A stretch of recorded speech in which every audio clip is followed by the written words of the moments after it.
Bom, pessoal, vamos fazer agora o exercício 7. O exercício 7 diz o seguinte para a gente. Observe a figura abaixo. Explique por que o cavaleiro foi projetado para frente quando o cavalo parou bruscamente. Beleza, como que a gente vai fazer essa explicação? Para a gente explicar, a gente tem que ter o conhecimento da primeira lei de Newton. Primeira lei de Newton. A primeira lei de Newton, ela tem um outro nome, chamada lei da inércia. Mas, professor, como que a gente aplica a lei da inércia?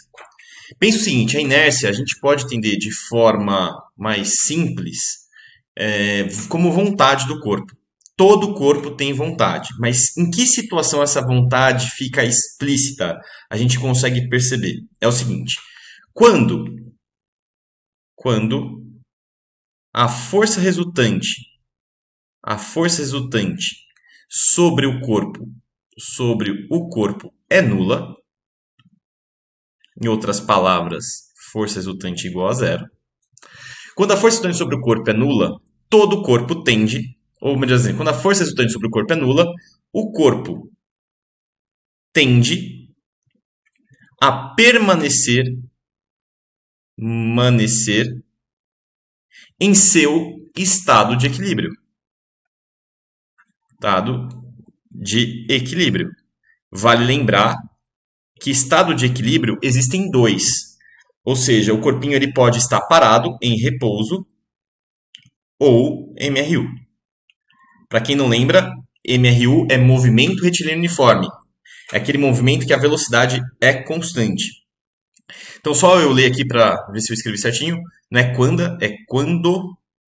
Quando a força resultante sobre o corpo é nula, o corpo tende a permanecer em seu estado de equilíbrio, repouso ou MRU.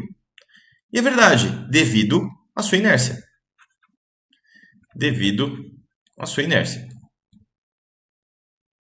Inércia. Beleza? O corpo tende a permanecer em seu estado de equilíbrio devido à sua inércia. Beleza. O que a gente vai fazer agora? Não acabou o problema. Isso aqui é só uma explicação da primeira lei de Newton. Agora a gente vai explicar por que esse cavaleiro foi projetado para frente. Esse cavaleiro ele estava vindo em movimento junto com o cavalo. Então o cavaleiro apresenta força resultante. Cavaleiro apresenta força resultante igual a zero. Portanto, quando o cavalo para,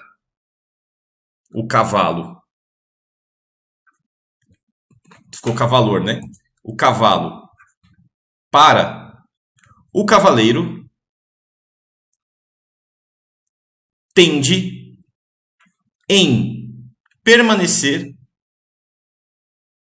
em seu estado de equilíbrio.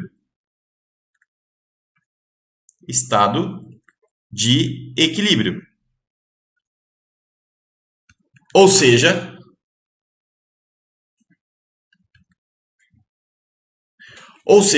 em movimento retilíneo uniforme para frente. Quando o cavalo freou, porque o cavalo, por algum motivo, tinha alguma força agindo no cavalo que fez ele parar. Pode ser vontade do cavalo, mas ele fez alguma força que fez ele parar.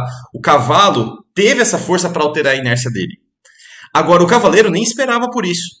Então, o cavaleiro, por ter força resultante igual a zero, tende a permanecer em seu estado de equilíbrio. Qual é o estado dele? Ele estava em movimento antes. Então, o corpo dele quer permanecer em movimento depois. Só que a gente não fala movimento depois, a gente fala em MRU, e ele é lançado para frente. Um exemplo que a gente pode usar nesse exercício do nosso cotidiano é quando a gente está dentro de um ônibus, de um carro, de um avião, de algum meio de transporte, que o carro está indo para frente, ele freia com tudo. Ao frear, nosso corpo, se não estiver segurando em nada, a inércia do nosso corpo, por apresentar quando tem resultante igual a zero, é manter seu estado. Estava em movimento, quer permanecer em MRU, e ele vai para frente. Um exemplo um pouco mais difícil de perceber, mas muito legal, é quando você entra no elevador, que a velocidade dele de subida ou descida é muito rápida, é muito intensa.